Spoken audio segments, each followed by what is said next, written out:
can't when hear. she talks in the mic, she's used to like. See, you sound much better. I couldn't hear you at all until you just leaned. Yeah, when I do this. Yeah, it's the first time I could hear you. I know, but you don't have to like lean into it. Just bring it to you.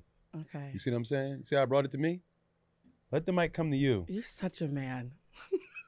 I'm just saying, let it come to you. All right, we have to start with the toast. Woo! Wait. You don't even know. Let's do this. All right, so what do you want to toast to? It's your show. All right, let's toast to my favorite toast, to being at the right place at the right time with the right people. Here it is. Hi, whites. Salud. Well, this is a big shot. Ooh.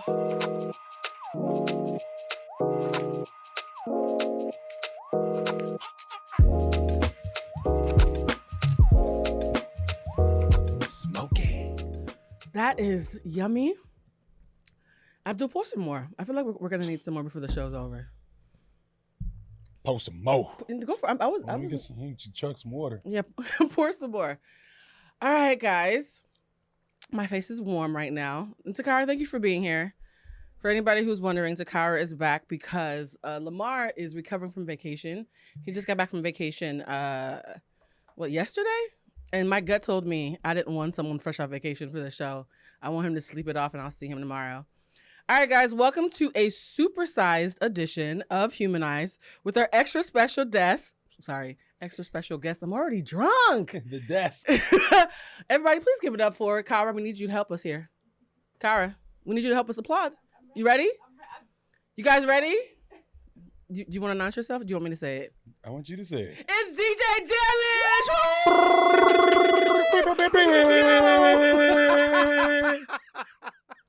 Oh, God. I love the fact that you're here. Yes. I love the fact that we start every show with a shot because we're always in traffic. You know that's why we started drinking on the show, right?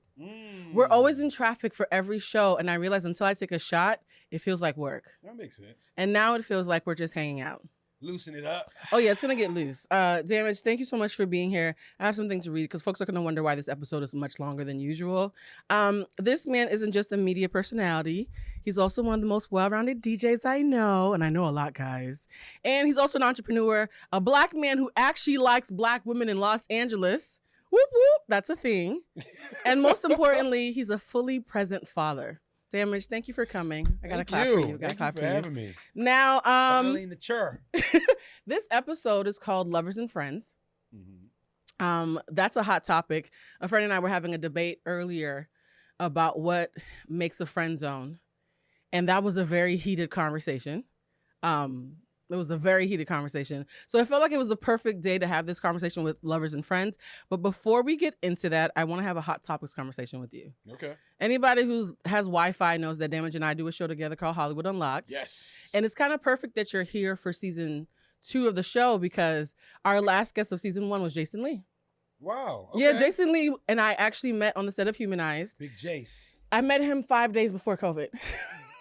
Really? Yeah, I only know Jason for 5 days before COVID hit. And he came in my couch and we talked for about 4 hours for a 45-minute interview. Damn. Yeah, Jason and I really had great chemistry. It was very pew. All right, so you know what the hot topics are going to be. You know what they're going to be. I don't. Damage. What's been all over the internet during this full moon cycle has been DaBaby. Oh, yeah, DaBaby. DaBaby. But before we get into And the live. The live, which is, by the way, the fact that it's hashtagging so much all over Twitter just shows you that Twitter doesn't really care about people's feelings. Before we get into DaBaby, though, I want to do something a little bit more serious. I want to talk about young Dolph because you're the one who actually told me that he had passed. For those of us who aren't familiar with him, do you mind sharing like who he was as a rapper and as a man? Because in the past 24 hours, I've learned so much. And I texted you. I get sad now that I see who he was, especially when I see his family. So young Dolph is a rapper from the Memphis scene. And more, I don't want to just call him a rapper because he never positions himself as a rapper. He's always been like an entrepreneur. Rap is probably what he does the worst. Also, like a Nipsey, like he really was like just like Nipsey. Yeah, I don't want to. I don't want to compare them. Them because it's definitely two different things. But young Dolph is definitely an artist that came in knowing he wanted to be independent from the gate. Like he's always preached independence. He's always, I want to own my own label. He was always kind of like CEO minded. and he came up. He had like cosigns from people like Gucci Mane, and he met these people because he was somebody in the streets where he's from and had the money to get some of these features. But when he was paying to get some of these features, he's building real relationships with a lot of artists. So a lot of people had like close ties to him, and yeah, that's pretty much the gist of it. Well, you said one of my favorite rappers was killed today. Yeah. I was like, so what made you? That's a really strong statement. What made him one of your favorite rappers? I just love the Memphis sound.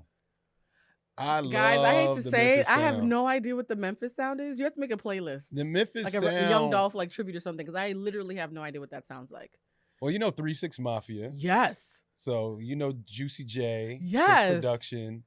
Like that's the Memphis sound. Are you serious? If you didn't, and a lot of people don't know, crunk music came from Memphis. That's where it originated in. It originated from Memphis. And if y'all don't know, it's documented better on Netflix. You can watch the evolution of hip hop, where crunk music started in Memphis. Like that's like the mecca of I feel like that turn up Southern music that everybody loves. It I started found in myself Memphis. smiling at you because I feel like, Damage, you need to be featured in a documentary about Black music. No, seriously, because I learned just watching other documentaries though. On the show, on Hollywood Unlocked, Jason and I both have two very big, loud personalities in different ways, right? Like I'm the loud Oprah kind. He's more the loud Wendy. It's like if Oprah and Wendy were like fighting it off. And I think because we're so loud, people tend to not realize how well versed you are on so many things. And the first time you and I had a phone conversation, I was like, this Negro knows a lot. Why doesn't he? I think slower than y'all. Why do you keep saying that? I do. Y'all are like rapid fire with your thoughts. It takes me a while. Like that's why it's like I just get quiet because I'm like, I had an opinion, but then it changed 10 times as y'all was speaking.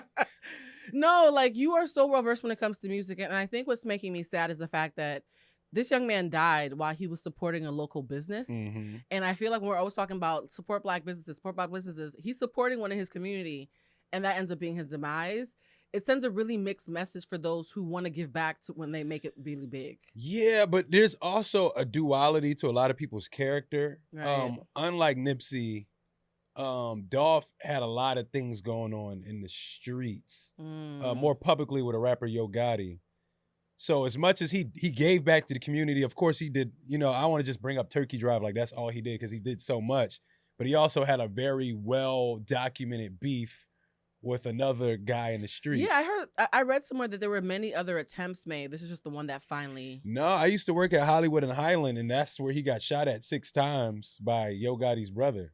This ain't me snitching. This is documented. So. Okay, guys, this is not Damage snitching. No, this is in broad daylight on camera. We don't snitch here at the show. Wow. So like I said, as much as he was impactful in his community and I love his music, there was also another side to it. It's not like this happening, no one could see it coming. That's like true. with Nipsey, I didn't see that coming. Not happening right. I didn't understand why. Because he wasn't moving in any spaces that we knew of like that. He was a peacekeeper. Like he was having people call truces. Like Nipsey felt like such a peacekeeper. Yeah. As far as Dolph was, he was everything. I look at Dolph and I hate comparing people, but like more like a Tupac. You know what I mean? Like he had all facets of a person. He was a multi-layered personality. Yeah. So as much as he could have kept peace in certain situations, in my opinion, he agitated them. But he's also 36, and the reason why I'm bringing up age is because... Oh, by the way, Kayla, I forgot to ask you, which camera is the one that I'm looking at directly? Is it this one? Yeah, this one right in the middle. Or the closest one. Okay, just this one want to make sure. For the people on Patreon, I want to make sure that at least once in a while I make eye contact with you. Hi, Patreon.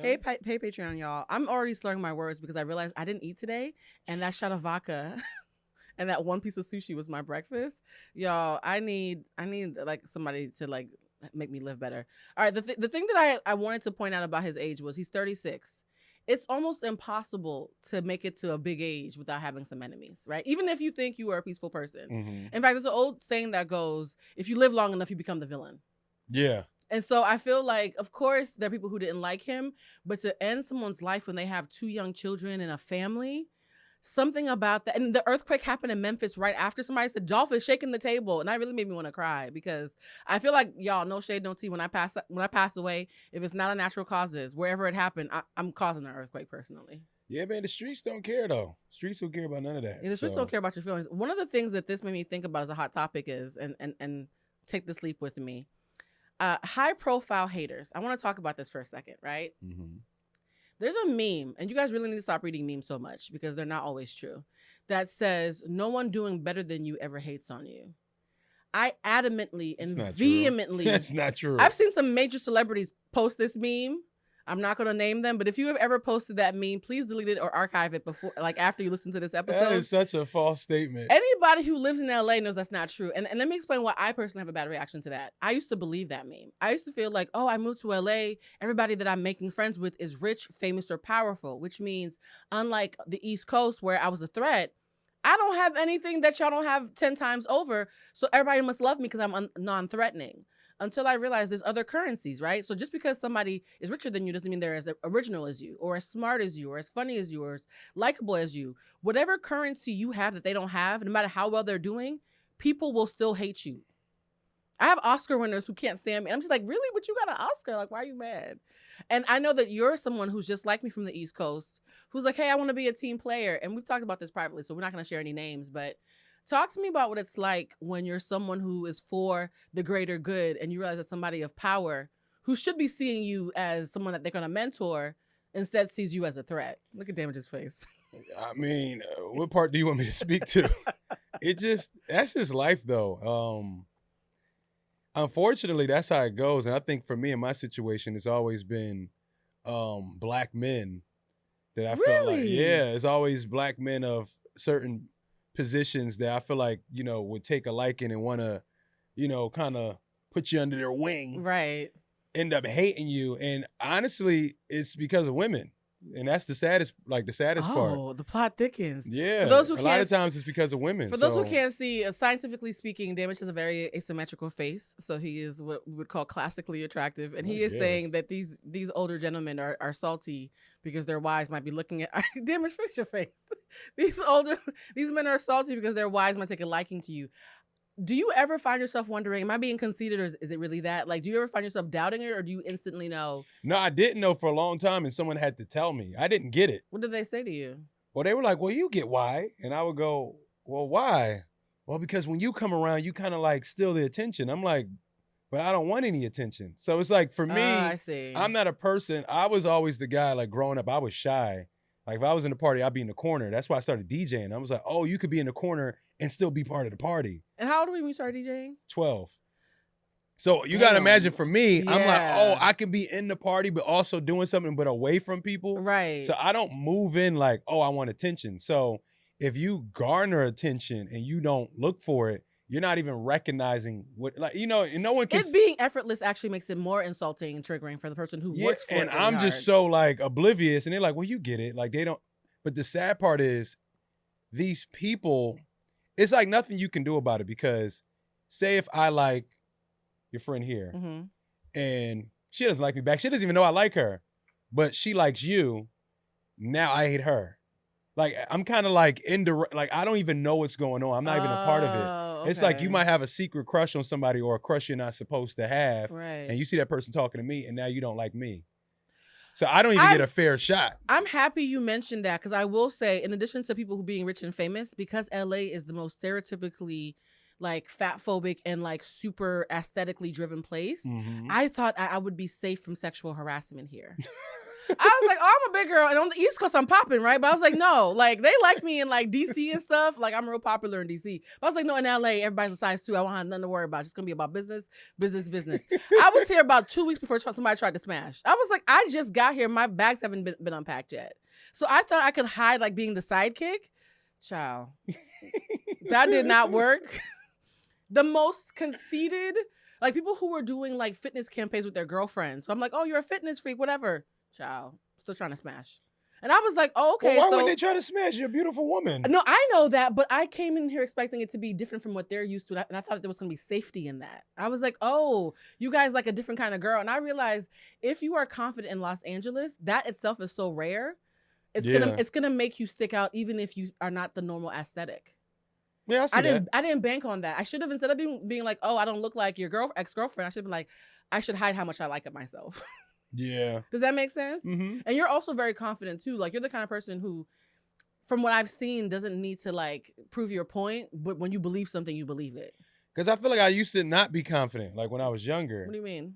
Like I used to be Were like, you like Stefan Urkel versus Steve Urkel? Like, explain that to no, us. not like that, because I feel like Urkel was confident.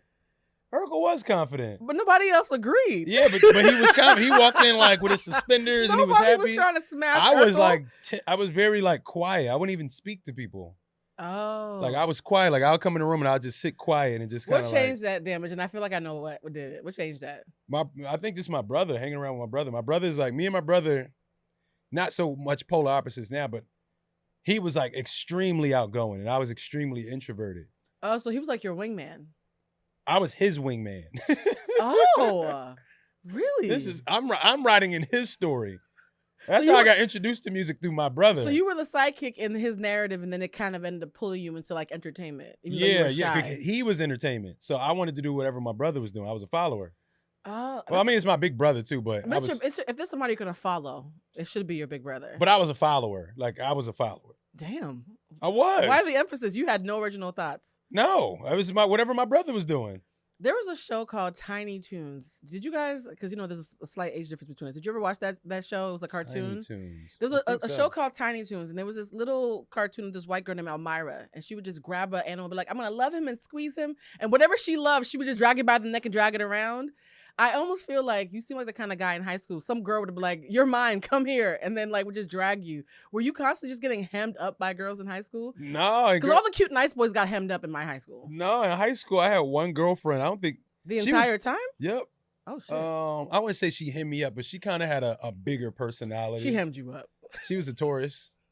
Shout out to Tauruses. Takara and I are both Tauruses. So Jennifer Kingsbury. Not her full government name. Why hey, not? Jen. Everybody knew that was my girlfriend. Jennifer, if you are a fellow Taurus, Jennifer is married.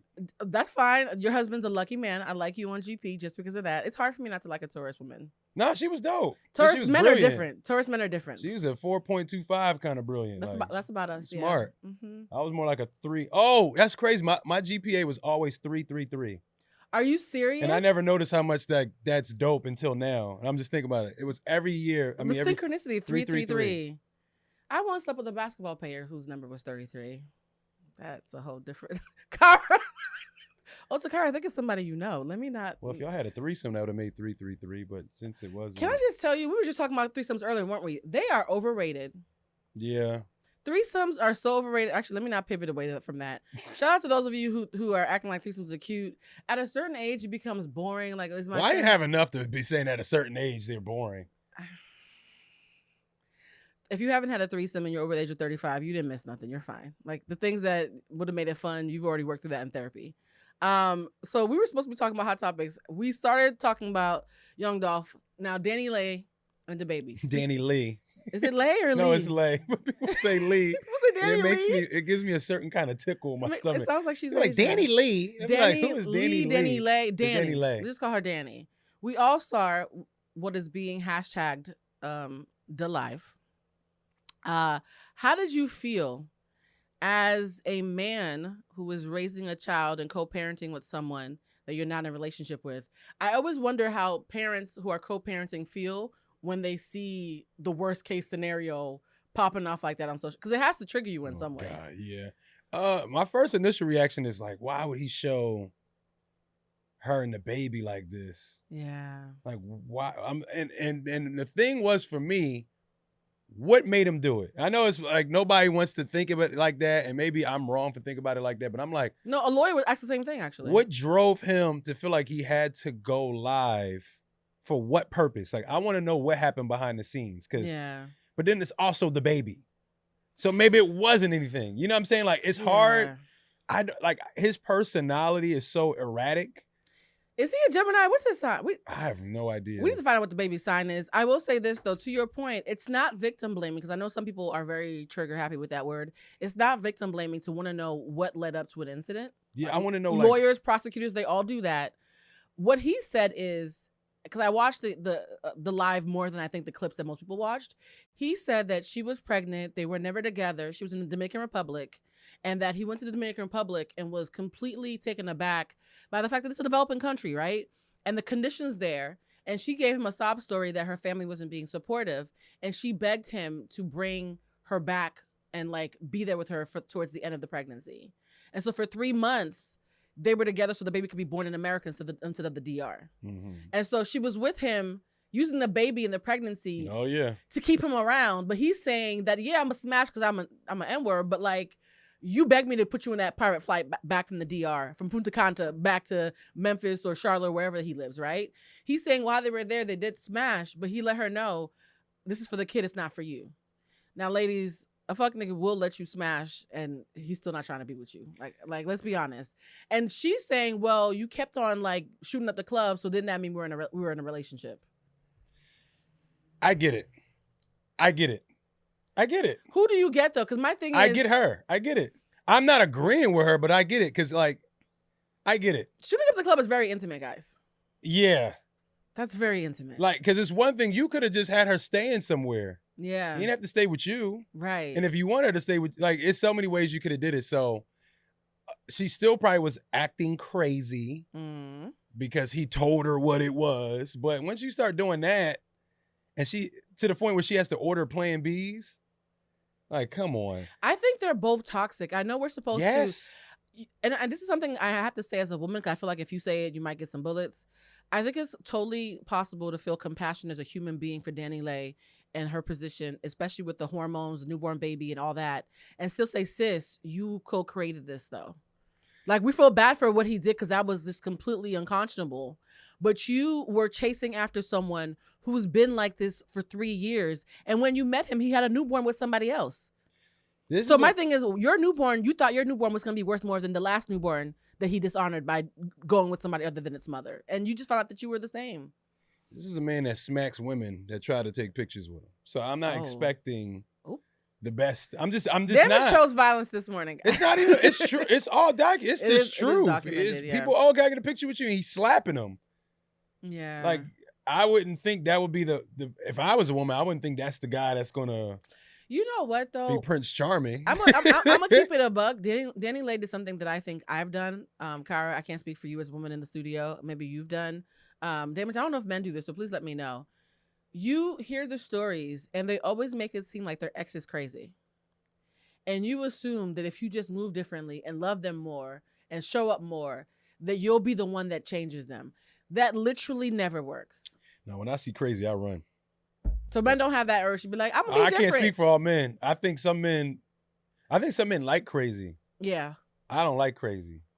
They go too far. I've gotten dumped twice for not being what I presented. Someone said to me, I thought you were spicier when we met, and we haven't fought in a while, and this feels a little too safe for me. And I was like, what? And then the response I got was, being with you has made me realize that I actually like crazy. Somebody looked me in my face and told me that. Yeah, because they moms be crazy. Oh my God, his mom was crazy. Yeah, they mamas be. They used to getting screamed at and yelled at in the house, so that's all they know. I don't scream. My mom don't scream either. Really? No. It takes a lot for him to get upset. No, actually, it's actually hard for me to imagine. So I like a sweet-spirited woman. She's very... I don't want nobody crazy yelling at me. Once you start yelling at me, I start shutting down like, all right, I'm out. Everybody says that until it's time for somebody who's sweet to call you out on your stuff. Because here's the thing. If someone's not crazy, then they also are going to hold you accountable then. I like being held accountable, though. I'm going to look at the camera.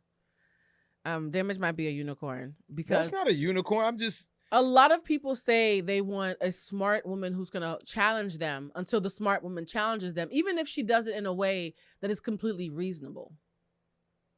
No, I'm cool with that. That's very rare. Question about DaniLeigh. Do you think she's going to get back with him? DaniLeigh. I'm going to call her DaniLeigh now because you're not sticking in my head. Do you think I don't think he's going to get back with her. I think she don't want to leave. That next day, they was on live. I said, wait, they still there? And she in there smiling. He like, look, y'all, this is my side chick. And she's like, really? And she's just smiling in the camera. I'm like, oh, this girl is crazy. And she said, you had sex with me last night. I said, wait, you had sex after the first video? I see the crazy in her eyes.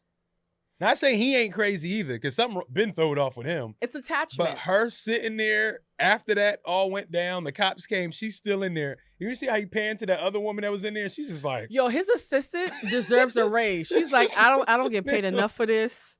I don't get paid enough. And the poor guy that was there, they all deserve a raise. I think everybody on the Baby's team, if you are listening to this podcast, please ask for a raise. There's one thing that happened that I think is a part that I've heard nobody talk about. Like, I listen to all the podcasts. I try to support all the Black podcasts that are in this realm. And I've listened to all of them this week, and nobody has mentioned this. Mimi, the first mother of his child that was targeted in the Yellow Bone is what he wants, diss track heard all over the world. She alluded to in a post that was reposted by the Shade Room that Danny's or somebody in her camp when they were in the Dominican Republic might have put a root to like a love spell to try to get him back in her good graces. Why? Oh, it happens all the time. For the baby? Yeah. Look, you don't know where she came from. He might be a step up from the men that she's used to. It's not even, I'm not sitting here saying he's like the baby. Yeah, it's just like, I don't know, man. So I don't know. The reason why I wanted to bring that up is because you guys know I'm a spiritualist, and my mother's from Haiti, my dad's from Cuba, but all my siblings are from the Dominican Republic. So that whole, if you look at a map, DR and Haiti are all one island. Like we get one little corner, they get the other 2/3. Cuba is right across the street. Where I come from, that is not a rare thing for you to be with a rich man and for somebody in your family to try to put a root on them, to try to secure the bag and secure the whatever. And when Mimi said that, I was like, bruh, when a man gets a root, for anybody who knows that I do magic, I do not do love magic. If you have anybody who's a witch around you who tells you to do a love spell, love spells are the most dangerous thing. They never end well. The man will either go crazy and stalk you and murder you, or he'll be up under you and you'll never be able to be with anybody else. Or when he starts to like fight like for his free will and comes to his senses, he'll hate you, right? Like it never ends well. And so a part of me was like, Never heard of this. I hope, yeah. So we talked about this before, blood work. This is why I tell men all the time, unless she's your wife, do not have sex with her on your period because blood is binding on a spiritual level. And a part of me wonders, are you bound? Yeah, guys, you guys should not be having nothing but a red light. Yeah, that's binding. That's binding. And so you got a condom. Say no, I'm just playing. I will say this. A part of me wonders when she was in the DR, people in the DR move like that. And this is not me being slanderous. I know my folks. Like I'm related to Dominican people. I'm related to Haitians. I know my folks. And so part of me is like, I hope to God nobody put no magic on the baby. Well, it ain't work. Well, actually, this is what usually happens when you do a spell. Like the person will stick around and then they'll eventually come to their senses and hate you. I just, girl, leave. Like, leave the house. She was like 2 days later, she was like, I'm finally out the house, y'all. And then he had the baby. I'm like, well, how the hell did he get a hold of the baby? Well, how do you think? And he was chewing gum in the baby's face. Do you think she has the ability to date after this? 'Cause I think some women. Yeah. No. I think some women, like my mom. My mother was addicted to my dad the way Danny is addicted to the baby. She didn't date for like 15 years. She kept on sticking on. She's gonna date, but she's probably gonna still want him. She's gonna date other people to try to make him jealous, and he don't care. Have you ever wanted someone who was blatantly toxic the way that their relationship is? Blatantly toxic. Blatantly toxic. Mm-hmm. No, I really can't do it. Yeah. I can't do crazy, and I can't do like blatantly toxic. But no, can't do crazy means that you're not with them. Wanting somebody and being with somebody are not the same thing. I don't like it. It don't like you think there's a switch, like the minute somebody's crazy, it flips off? For me, once I peep that you crazy, I leave like right away. Yeah. I leave mid-sentence. Like you say something real wild to me, I'm like, what you just say? Wild like what? I remember I was talking to this one girl, and we just went to this event. We had a good time. We was driving, and she was driving, and her friend was in the back seat, and I was in the passenger side. She was like, I seen you looking at that girl. Huh? And I was like, what girl? She was like, no, I seen you looking at that girl. So I looked back to look at her friend to see if it's like some type of joke. Her friend is like, I don't know. I immediately opened the car door and tried to get out. That's me. Wait. Like while the car is moving, I'm like, are you playing? She's like, no, I'm not playing. Wait, why did you try to stop, drop, and roll? Because I don't get what's going on. I don't deal with crazy. So you feel unsafe. You stop, drop, like, and roll. What are you talking about? I'm not gonna argue because I feel like for me as a man, and maybe it's the stuff I've been through. Me arguing with you in a car, it ain't gonna look good for me. You didn't want to have like one of those incidents that happened with Meg and them, where people start blaming you for stuff you might not have done. Like no. I'm not saying it was gonna get physical or anything. It never looks good. A man and a woman arguing in a confined space. What happened after you got the car though? Did she turn around? No, I opened the door and she's like, no, I'm just playing. I was like, all right, I don't play like that. She wasn't playing. I don't think she was playing. She said she was playing. Because I look back at our friend like, because if she really thought that at some point during this time of them, she would have said to her friends or something. Her friend was Crazy like, people test the water. I've had like several crazy people test the water with me, and Oh, then yeah. and then when they saw that my face flashed, like, "What you say?" They're like, "Oh, I was just playing." No, you weren't. You were not just playing. I had a friend one time. He said that he was sleeping with this girl, and one night he woke up and she was just sitting there staring at him while he was sleeping. Yeah, I seen that. And he said, "What are you doing?" And she was like, "I was just thinking right now that if I had suffocated you, you would have never known it." And he said he got. He was just playing. No, she said a deadpan, no LOL. And he was like, "Ha ha ha." She was like, "No, I was just thinking about that." He said he got up quietly, got his bag, and left. Yeah, I've seen those moments before. Sometimes, like, after sex, like a woman just lay there and it's kind of like a daydream. And then sometimes you got to be like, no. What did you wait? Unpack that. What kind of daydream? What do you mean? It's like one of those daydreams where you can tell they're like trying to write the future of you two. And sometimes you got to jump in and go, no. Because you know how it be sometimes that they laying there and they just think about, oh, we can have kids. And this It's is like, called the postcoital glow. Yeah. You literally say no to somebody. sometimes when they don't need to have the glow. What? Okay. There's so many questions. Yeah, you say, yo, no. What do you mean, no? I know what you're thinking about. No. But what makes it a no, though? Because there's no future. Okay, that's a great question. How long does it take you to know if there's a future? Oh, it depends. What do you mean? I used to think you could just know. You don't know. No, that's not true. It depends. How long? It depends. A friend and I were having a debate about this, and she was talking about how she used to be quick, but it took her months. Does it take months, weeks, years? It doesn't take years. Or it depends on what the relationship is. some 'Cause people sometimes think it things takes years. grow. Right. Like if y'all stay friends, like if you have something casual and y'all Like stay a friends. fuck buddy? But sometimes you can have a fuck buddy, but it's not still based on fucking. Yeah, I'm not dating my fuck buddy. But sometimes you might end up if it goes on for years, like say if somebody lives in another city and then like y'all see each other casually and y'all kind of keep in But touch. that's here and casual there. dating. That's not a fuck buddy, though. It's a fuck buddy. No, here's for me. A fuck buddy, for me, to mitigate damages, I just realized, miss damage. To mitigate damages, I only have fuck buddies with people that I know for a fact have nothing I want in a relationship. Like, you are so only here for a penis, there's no way in hell I'm ever going to fall for you. To me, that's a fuck buddy. But if I like you, but it's just geographically difficult, that's just called long distance dating. Yeah, everybody got their own way of looking at it. Yeah, I would can't never... date somebody, or I can't even have sex with somebody where I don't like anything else about them. No. I can't even. No. I don't even want you around. No, I met somebody who was really sweet. He was just stupid. I don't want to have sex with a stupid person. I learned that because I think it rubbed off. Unless when we do it, it's like you're drunk and you just come over and then you leave. No, because the thing is with stupid people is Right. I don't know how to lead up to the sex. It's a lot of people personalities where I don't even know how to lead into sex because it's like I don't even know how to get there with you. No, he was. We have nothing in common. He was okay. Let me take that back. And me calling him stupid was a joke. I shouldn't have said that. No, you meant that. No. No, you meant it. He was simple-minded, right? But he was stupid. But he was very sexually aggressive and very good at sex. So there was no awkwardness. Like, he knew what he was good at and he leaned on that. So he wasn't trying to have a deep conversation. He wasn't trying to talk about politics. He wasn't trying to talk about the world. He knew what he could do and he was very assertive about it. So I was like, oh, this is easy. Like, you know what you're good for, so let's lean into that. Mm-hmm. But I could never see me introducing him to my friends and them saying, oh, he's funny. He's a nice dude. Does that make sense? Yeah, and you dealing with guys, so they just come and pull it out. With girls, you gotta like I said, let's say coming over drunk, ready to go. Like, you gotta build up to it. I have a theory that drunk sex or high sex is better than sober sex, and I've been told it's problematic. Do you agree or disagree? I don't like drunk sex. Because you can With get whiskey me. dick. Because you have a penis. Yes. I think if a woman is drunk, her sex is better for her. Sometimes. What do you mean? We don't have whiskey dick, so I don't understand. Sometimes. Explain. Unpack that. I think tipsy. Not drunk. What are blackout drunk? Like, because then it's not even consensual anymore. That's what I'm saying. No, drunk is like, no, your breath is hawking.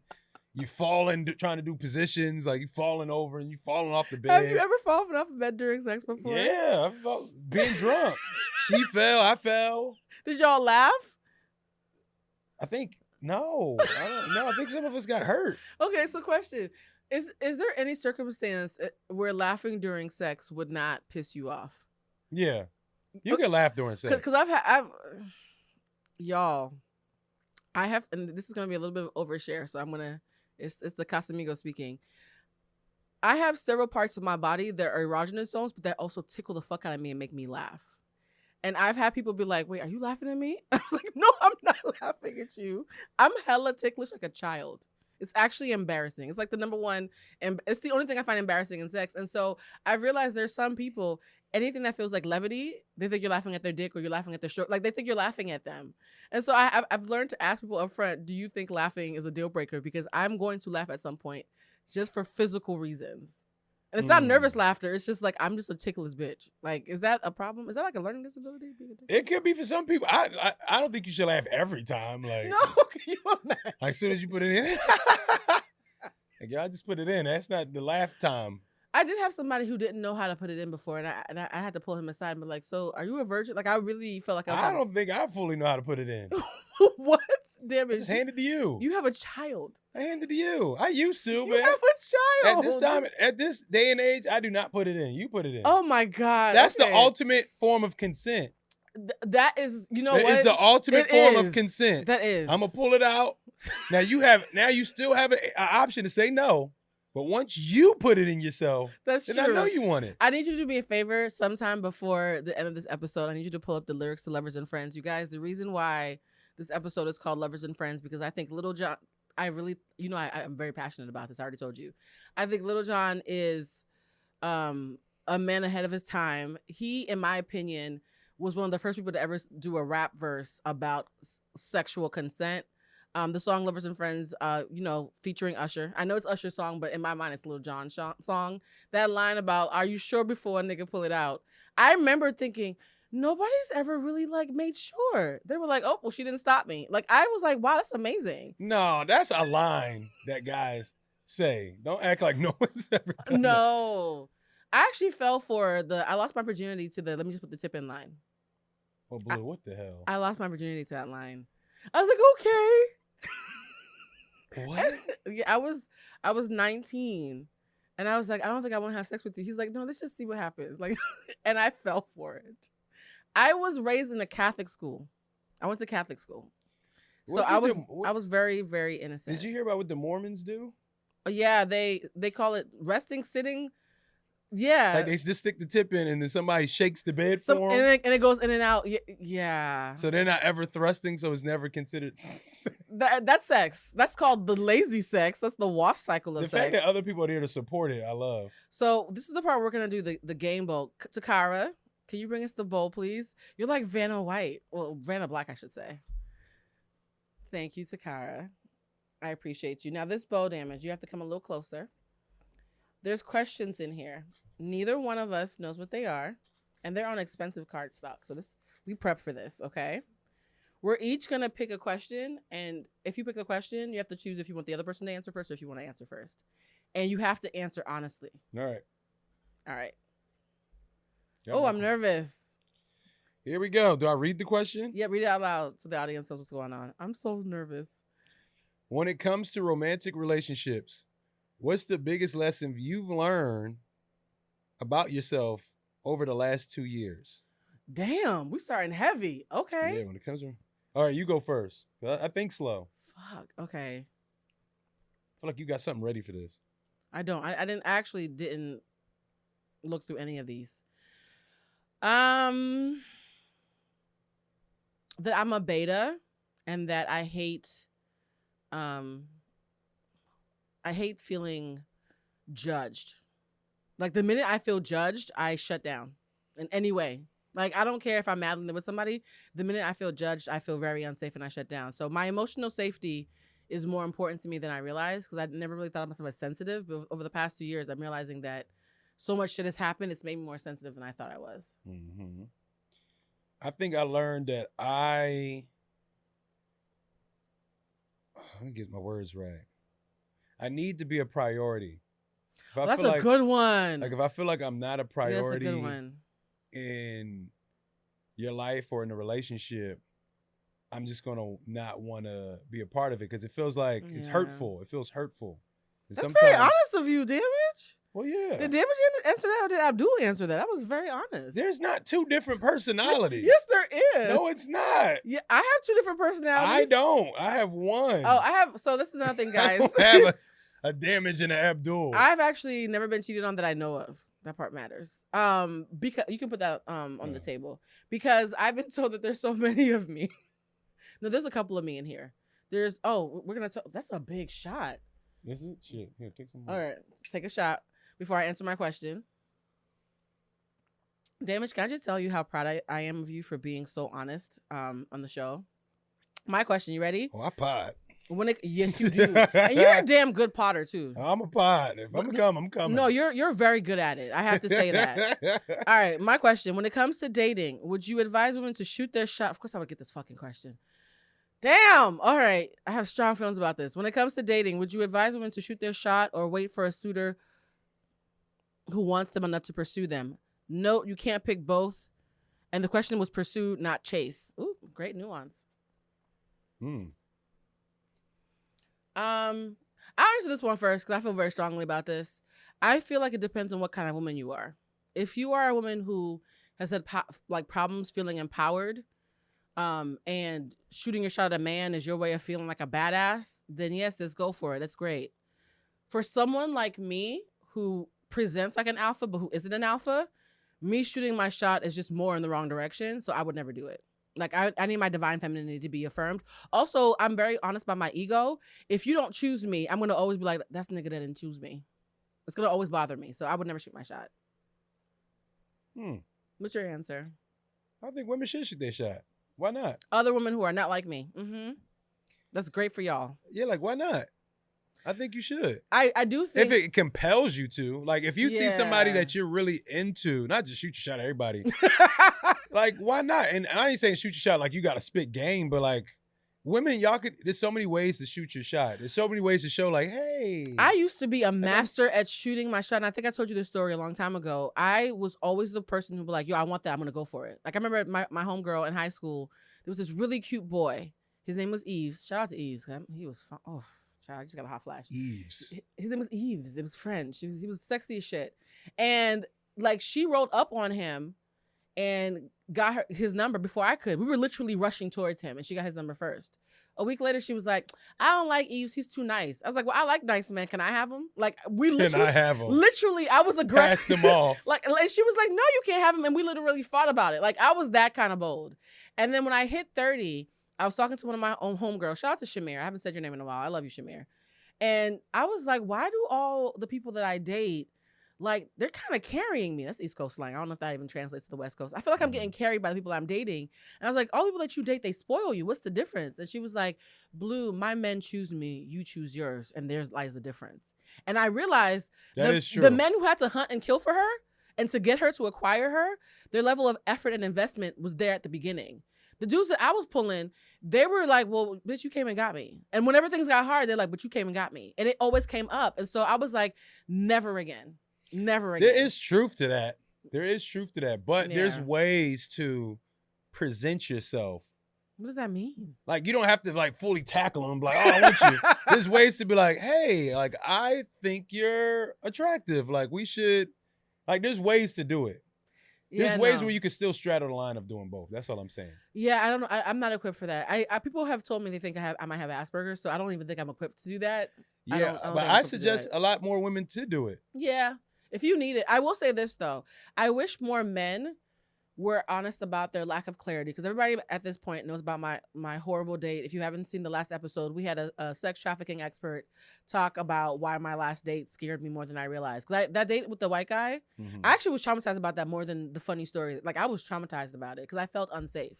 Like, he was trying to yank me into a bathroom in a really unsafe way. So we had Jayla on to talk about why when women feel unsafe, they turn it into a joke to kind of deflect. And one of the things he did do that I thought was amazing was, an hour into the date, he was like, Blue, I gotta tell you something. And I was like, what? He was like, you're very charming. I was like, oh, thank you. I'm like, oh, that's great. He's like, you have been as nice to me as you've been to the waiter, as you've been to the lady that was in the doorway. You're so nice to everybody. I can't tell if you like me if you're just nice to everybody. And I was like, oh shit. And so I was like, so you think I'm friend zoning you? And he was like, yeah. I was like, I'm not friend zoning you. He's like, thank you. And then that's when he got bold and started asking me And to yank that's it. when he started trying to wear your He panties. he wanted to wear my panties and yank his dick. So it went left, right? But there was something in that. It's not funny, but it's funny. It's not funny, but it is funny. There was something in that moment when I realized he was brave enough to be like, I think you're friend zoning me, yes or no. And I was like, I probably do this to everybody. And so I appreciated him because it made me think about, he's right. I keep on saying that I need to feel like a priority. I need to feel special, but I'm nice to everybody in the same way. Mm-hmm. And I was like, as a woman, I can see why that would make me a nightmare for a guy. So Mr. Yankee Dick, something still good still came out of that horrible fucking date. Mr. Yankee good. Your Something turn. good still came. That's funny. No, it was great feedback. I love when a bad Mr. date can still Wordplay. give you good feedback. All right, here we go. Oh, I got Do you want both? damn card stop. No, let's do this one. It's Here high we go. quality paper here, y'all. What's the difference between a courageous conversation versus an argument?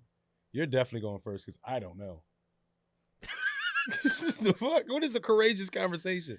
A courageous conversation is when you want to have a resolution with someone about something that's awkward, but you have no intention of winning or losing. You just want to have common ground. Oh, okay. An argument is, I need to win so you can lose and we're going to battle. And I think a lot of men are so used to arguments, they don't know the difference. And so if somebody's having a courageous conversation, I don't like to argue. No, this is not an argument. Like, there's no scenario where you lose. I'm just trying to have some clarity. But I think there's some men who are trigger happy and they think any courageous conversation is an argument. Oh, well, look, we just learned something here. Look, You I didn't- can't answer that. Because you didn't even know. Okay. No, no. I'll do the next one. You can throw I that probably one only back. had arguments my whole life. God damn it. You've never had a courageous conversation? No, I have, but I'm saying like I wouldn't even know. But did you know ahead of time or did you see it later after the fact? No, like sometimes you gotta hear people out. Like remember, I'm naturally just quiet. So when people have something to say, I try to just to the Are you an best active ability. listener though when you're quiet? Yeah. Okay. My mom used to call me a lawyer because I'll listen to every piece and go, well, but you said this and you said that. So Yeah, that wouldn't work on me because I'm so intentional about everything I said. I'm like, yeah, that's exactly what I said. not to like trick anybody up. It's No, just no, that's how yeah. much I'm listening. Yeah, no, I love when people call me out on what I said because I almost always mean it. Okay, on a scale of 1 to 10. Oh, fuck. Why am I getting all the... Let's mix this bowl up a little bit more. Takara, how did you mix these? I feel like mine are harder than his. All right. You have to answer this one first because I was the only one who answered the last one. How much, on a scale of 1 to 10, how much does money matter in dating? How much, in a scale of 1 to 10, how much does money matter in marriage? Never been married, but in dating, scale of 1, probably like a 7. Why a 7? I mean, because you got to be able to take care of yourself. Yes, don't be Because homeless. one thing coming from Philly, like the struggle love is Oh, sometimes just unbearable. Like when just yeah. the person is not doing well and their family's not doing well, and then you're Mhm. only doing but so much. It's not like you're rich. So it's like you're trying to do what you can, but you can't fix these problems. Yeah. And I hate in a relationship where there's problems happening outside of us that I can't fix and it's affecting the relationship. You're taking So- it out on your partner, yeah. It's not even like you want to. So if you can't pay your rent or you don't know how you're going to eat, that affects the relationship. You're sad, you're depressed, and it's like we don't get a fair shot at the relationship. So at the very least, be able to take care of yourself. You ain't got to be rich, but So first, you think it's 7 for dating. Do you think it's 7 only towards the man, or as a man towards a woman, how important is her money to you on a scale of 1 to 10? yeah, I'm saying that. Yeah, that's for her. 7 across the... Oh shit, Oh, okay. shit. So how you gotta have some money too. How Maybe important- you want to take my ass out. How important is it in marriage, do you think it would be? That's a good. I've never been married, so I don't You really don't have to be married to know what you want how much aspirationally. marriage. I mean, money would matter. I think credit and debt matters more. Mm-hmm. So it's one thing if you're not earning enough money, but if you Yeah. owe a lot of money, where you in the negative, I'm not dealing with that. Yeah. Like I ask people that if I get in a serious relationship, like how much debt are you in? Like how much do you owe for student loans? Mhm. Do you got credit card debt? Because that's the shit I got to take on if we get married. There's a show called Love is Blind that went really viral last year, right around the pandemic. One of the couples that stayed together from that reality show. It's like a blind dating show where you find out what the person looks like as Oh your... yeah, I seen it. Yeah. The trailer park couple, he had a lot of money in a house. She was like $200,000 in debt. When they went back a year later to see what they were doing, they were sharing a 2-bedroom with a roommate because he had to sell his house to pay off her debt. That's dope. And I was like, he must either love the shit out of her or she has him by the balls. Because you can redo it. I was like, that's amazing. Like, he sold his house to get her out of debt and moved into a house with a roommate. But here's the part that got me crazy, though. They were trying to have a baby. I was like, wait, pause. Because clearly he has earning potential. But where you get with the baby, though, in a 2-bedroom with a roommate? But after the baby's born, because he probably got a roommate to save up money to get the next place. That sounds better than their explanation. So they had an explanation? They didn't have an explanation. They were just like, me and the roommate and my husband, we're just gonna have a. I'm like, maybe the roommate's gonna watch the baby. That's a lot. My whole thing is I don't ever, and this is no shade to anybody. We talked about this a couple episodes ago when we were talking about my friend Erica, who's asexual and does not want babies at all. I always said that because I was raised by a single mother. Being a little kid watching mothers struggle on the bus with babies scarred me. Like trying to get the stroller up and nobody's wanting to help them and X, Y, and Z. And I always said, I do not want to be a bus stop mom because it like triggers me badly about my childhood. Bus stop mom. I don't know. And that's nothing against bus stop moms, but I'm still triggered from being the child in the stroller. And so there's a certain level of struggle that I wouldn't want to have a baby. I would not want to have a baby if I couldn't even take care of myself. And my partner. There's something to that. Yep. Yeah, like my baby, I think it's unfair to the child. Like I love my mom. I'm happy she had me. But there's some things I was like, I wish you had gotten that together before I came into the picture. This is a lot. And I'm still traumatized. The therapist made a lot of money help. I wish you would have got a few things together. I wish you had gotten a few things together. Your turn, though. Oh, shoot. All right, here we go. Oh, I'm so excited but nervous because you get all the easy ones. What do you think your current friend group says about you as a person? You're going. That I'm in transition because there's only like 3 of them bitches left. Yeah. I would say mine's shows how open-minded I am because I always had like an obscure collection of friends. My son's mom used to always say that. It's like, you have some of the weirdest friends. I'm like, I know, but like they're all dope. Like I'll have like super nerdy friends. I'll have gay friends. I'll have like just all types of people because I really value what's dope about them. You know what I mean? Like, yeah, I used to do that. Now all my friends are safe. Remember I talked about how this year safe, emotionally safe. Like they don't move funny.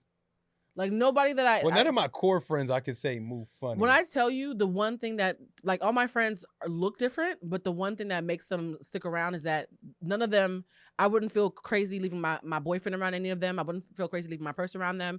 If I'm not in the room and somebody talks about me crazy, I know they're gonna have my back. Like nobody who's left in my house and in my life moves funny.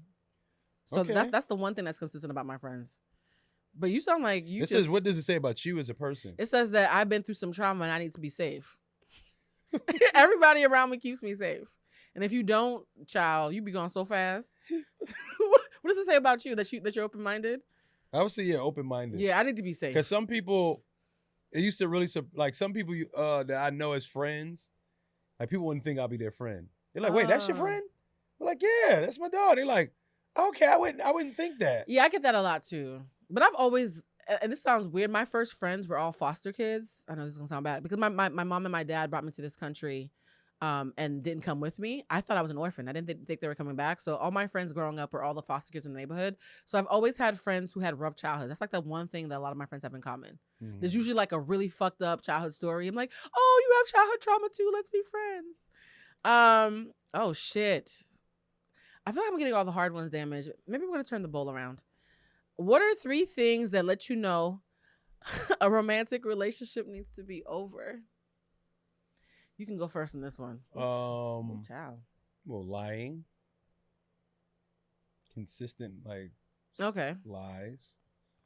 When the intimacy starts feeling off.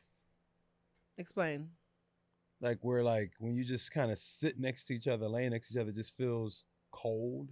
Okay. Like there's a disconnect there. Mm-hmm. When you know it needs to be over. Well, you're not excited when you see him. You should always be excited to see the person you with. Yeah. I don't give a fuck if y'all live together. None of that means anything. If you like somebody, when you see him, you're excited. Like, oh shit. Oh shit, you went to the gas station for 10 minutes. What you see over there? Like, if you're not still excited. Yeah. Not saying like you don't have, it's going to be spurts where, but no, you should never be upset. Like, you should be excited. Anytime you're dreading seeing the person, That's what I mean. I'll say that because you don't have to always be excited. But when you're like, Yeah. oh, my wife's coming back. Oh, then it's over. No, I actually like the excited version. If you're not excited to see me enough times, I'm gonna have some questions like, why you not hype? I'm awesome. What's going on? What if you're not excited though? I'm talking about when you're not excited to see me. No, I'm always excited. I'm like a Labrador retriever. I never have to worry about that. No, sir. I've been called that to my face. Like, I lived with somebody one time. He's like, yo, when I come home, I know you're gonna come to the door. Like, I'm like a lab. My three are like, if you have no discernment, if I hear my business in the street from people other than our sacred circle, I'm really big about privacy. Like, I'm very, very, very big about privacy. So if I feel like your boys know my sex faces, or that happened to me one time, and then after we broke up, his best friend hit on me, or if I feel like you're bad mouthing me when we have arguments rather than working through with me, anything where it feels like there's a security breach, I'm out. Because I don't fucking trust you now. Now you're talking about me like you're gossiping, and I don't feel like you should ever be, what's the word? I don't feel like you should ever be gossiping, but you can vent. Perfect example. If I'm having a problem with my partner and I go to my friend, yo, I'm really frustrated this thing happened. That's a regular conversation, right? But if you say something to the effect of, well, her biggest fear is this, and you know, the sex is bad, X, Y, and Z, and you and I have never talked about the sex being bad, it's something I've never heard of, but somebody else has heard of it and it gets back to me. Now I'm like, why didn't you talk to me about that? Does that make sense? The difference between venting and a security breach? I guess. Yeah, I never been through that type of shit. I have. I had dated somebody one time who I said something that triggered him, and it was something benign. By the way, just because you're triggered doesn't mean somebody did anything wrong. We all get triggered by things that are considered normal to everybody else. He was triggered by it, and it made him feel less than because of his own shit. It actually wasn't something I was judging him about, and he confided in a homegirl about it, and it was a homegirl who liked him. And she and I did not get along. And when we had words, she threw it in my face. No. And I was like, wow, another woman had to tell me you had to feel like stuff like that. I don't like. That feels funny. Now, if it's something that you and I have talked about and now you're just venting to your friends, that's different. Yeah, I think, I get it. Because me and my friends, we talk, but we never really crossed the line of like saying people's sacred things. You know? Exactly. And I don't want my friend to know my girl's sacred shit anyway. Like, exactly. Thank you. I don't want you to even know it. That's why I was like, why would you want to give some? And mind you, again, some of his friends hit on me afterwards. So I was like, bruh, be careful. Another one is, if I'm not a priority, if I don't feel like number one, I'm not going to be number two. I can't even spell number two. And the third one, I would say if it feels like the person's not going to grow with me. Because I'm constantly evolving. My love sign is Gemini. So even though I'm a Taurus and it's supposed to be stable, I'm constantly evolving. And if I feel like I'm growing without my partner and I'm always having to drag them because they don't want to do new things or travel or experiencing anything new, it's going to start to feel like a chore. What is this thing about traveling? What do you mean? When I'm on social media, that's like one of the number one things I see women say about like relationships. Like, if he don't want to travel, if he hasn't traveled, or what's the travel thing? Why is that such a big thing? I can answer that for women. When you like, I want to travel, he better have money. I want to travel. There's all the types of reasons around travel. And money are two different things. So let's not conflate them because you can say travel without it being money. Costa Rica costs like $20. Like I'm not even saying that. It's just like he needs to. It's always something around this travel. I can explain. When you are on a girl's trip and you're in this beautiful island, you're like, damn, I can't wish to have somebody that I'm in a relationship with to experience this with. And when you get to like about 35, that's happened a lot. So you're like, damn, Bali would have been nice with somebody special. Damn, Cuba would have been nice with somebody special. You have this whole list of places that you want to come back to with somebody special. And so when you finally meet somebody special, you want to like re-experiencing things with them. And so it's like, damn, I finally have my person and he's still at home and I'm still on a girl's trip with 3 bitches that I'm not fucking. Like it's depressing. Is it depressing? Traveling in a relationship is very different than traveling with your homies. I just think in relationships, sometimes you don't get everything.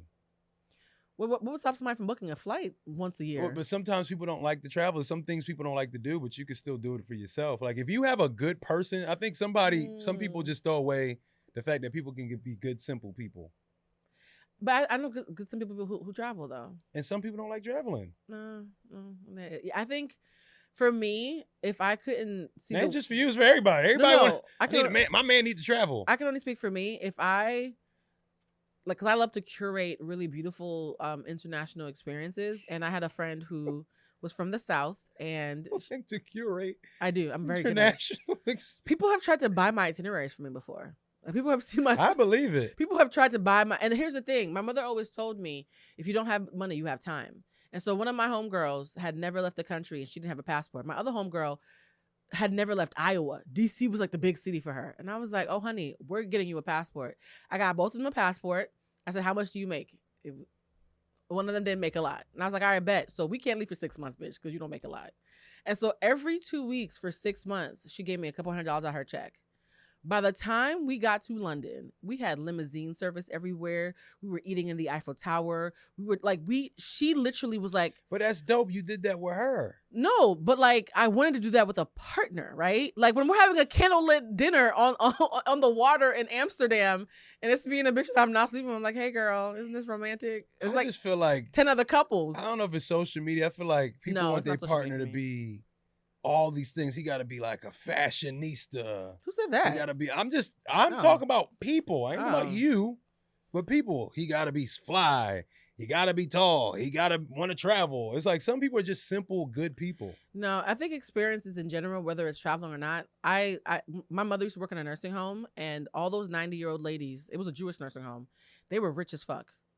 And I thought when I was going after school, they'd be talking about their money, whatever. All they ever talked about was their experiences. And Mrs. Cohen, she was like 90. She always said to me, she was like, Emanuela, experiences are everything. When you're about to die, all you have is your experiences. And so and I was like 8 when I heard this. And so my whole entire adult life, I don't have fancy purses. I don't have nice shoes, but I do want experiences. I get that. You can have experiences, but yeah. you can have them on your own sometimes. Yeah, that's not a relationship. Hit it. I don't know. I think what happened to the good old fashioned relationship? What happened to that? They had literally made movies about annual vacations. That's old fashioned. Yeah, that's what I'm saying. Yeah, Like that's what I'll go on annual one a year, and then the rest you can go on with your homegirl. I'm gonna sit here and go to work Hit it. and make the money. If your friends had to describe you to a group of aliens, I don't know. What would they say? Oh, I don't know what they would say. are you serious? No. What your friends would say about you? Mm-mm. They would call you funny, tall, starky. What would they say? Dad. I'm everybody's dad. Really? Yep. Huh. Been bossing people around for a long time. You are bossy. Yes, you are bossy. That's all they would say is that you're a dad. They wouldn't say that you're funny or anything else. I used to have a little funny, a little bossy. When I used to That's funny. When boarding school, I used to be in the dorms. We were the immaculate dorm. I made sure everybody cleaned up, made sure everybody's beds was tucked in. I could totally see. That's the Libra in you, They bruh. called it the immaculate dorm. That's the Libra in you. You got Libra problems. Dorm B. Funny enough, you took my answer, but everybody would call me a mom or nurturing or unpredictable. They would say you curate international. I curate wonderful international experiences. I really do. What? It's a skill. I'm gonna have my homegirl Melody come here to speak from personal experience about the European travels that we've had together. All right, what's your most low vibrational flaw or blind spot as a friend? Ooh. As a friend, low vibrational flaw. Ooh. Your Low blind- vibrational is like sex, drugs. No, just not good. As a friend. Mm-hmm. Now, what's your blind spot or flaw? Your biggest flaw or blind spot as a friend?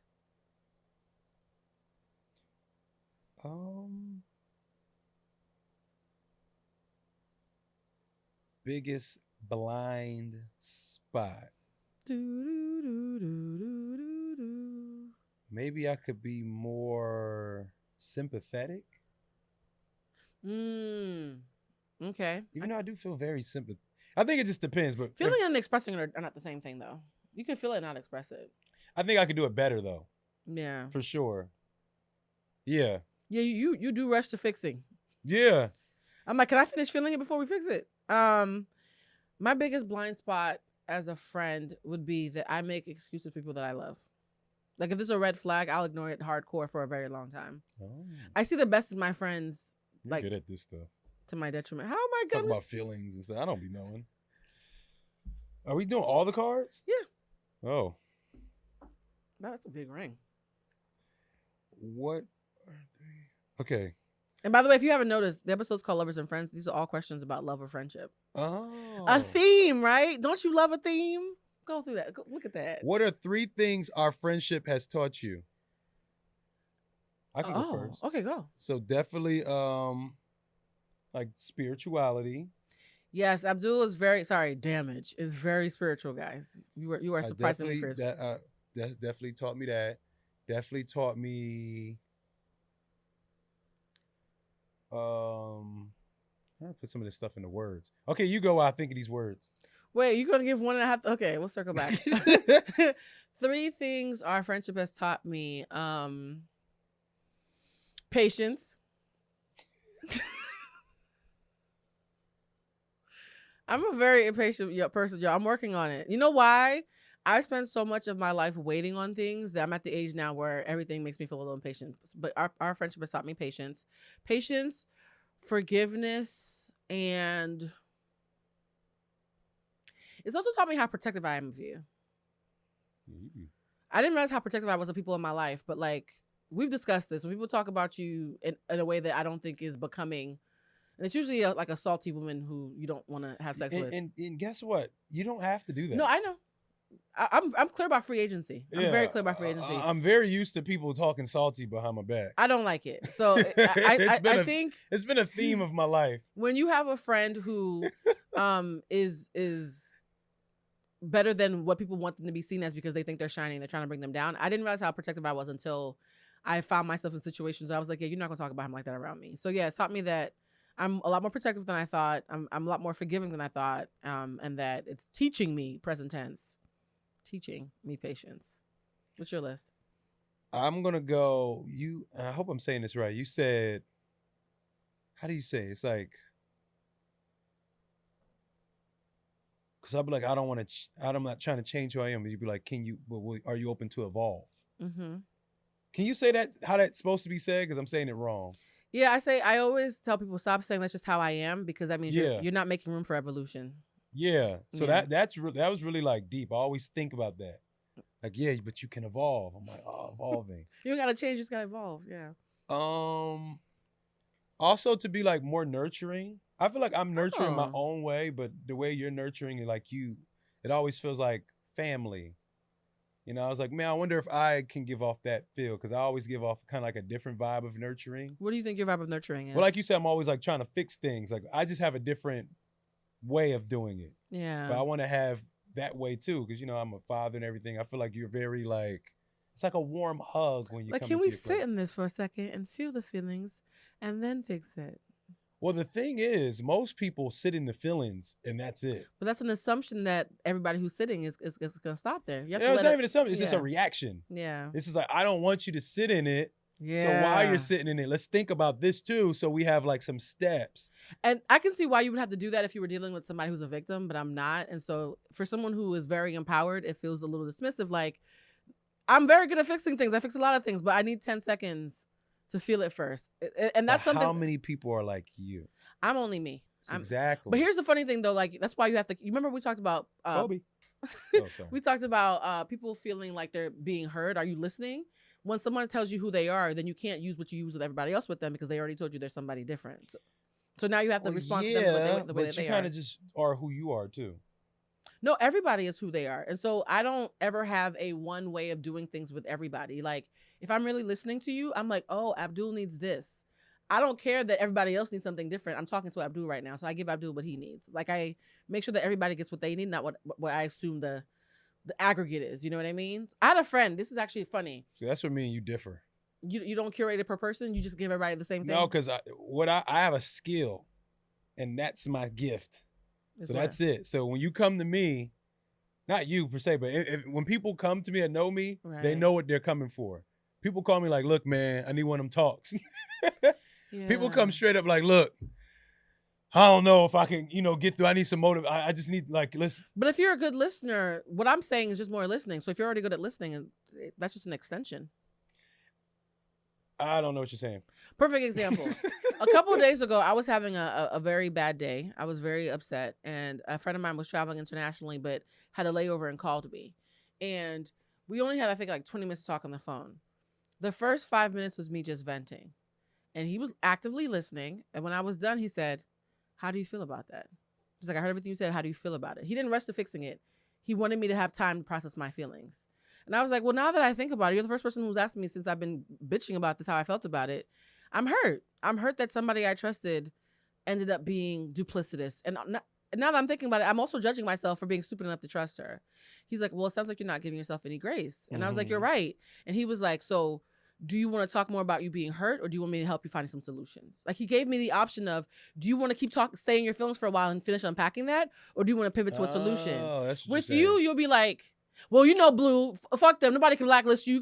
I'm like, pause. I still don't even know how I feel yet for us to jump to the solution. Like, I need to finish feeling. And so it's great that you give motivational talks, but a lot of men do that. But you got to know who you talking to. But here's the thing. I will say this. I do a lot of tarot readings.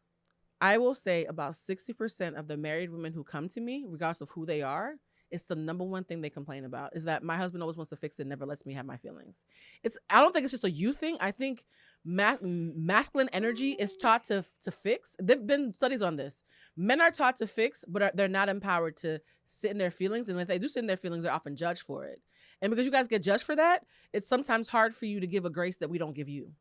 Like when a person comes to a man, fix it. Can he feel his feelings?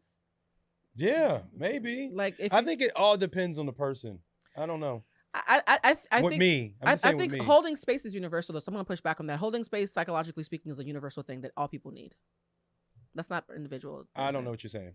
Holding space for someone to unpack their feelings so they even know what they're even fixing to begin with is universal. That's not to the person. Like all people at some point, if you go to a therapist, a life coach, or anything, the first thing they do is teach you how to sit still before you rush to a solution or a pivot and feel your feelings. That's a universal thing. I'm saying I think my response to people, it just depends on the situation. Yeah. It really depends. I think if all it's men should let people work feel related, yeah, or whatever, I'm going to try to rush to help fix it. Right. Because I've been there and I just been there. It just depends. Honestly, it just depends. Would you ever? I think like what you said, like it does depend on the situation. Would you ever hold space for a reality where both can always happen at the same, like they don't have to choose. You don't have to pick one or the other. Because so the way that they say things psychologically is holding space is like step 2, solution is step 3. So you can do step 2 and 3. Like they don't have to compete. So it's not like one situation needs step 2, one situation needs step 3. You can always do both. You can always be like, well, how do you feel about that? And then go to a solution. You don't ever have to skip one for the other.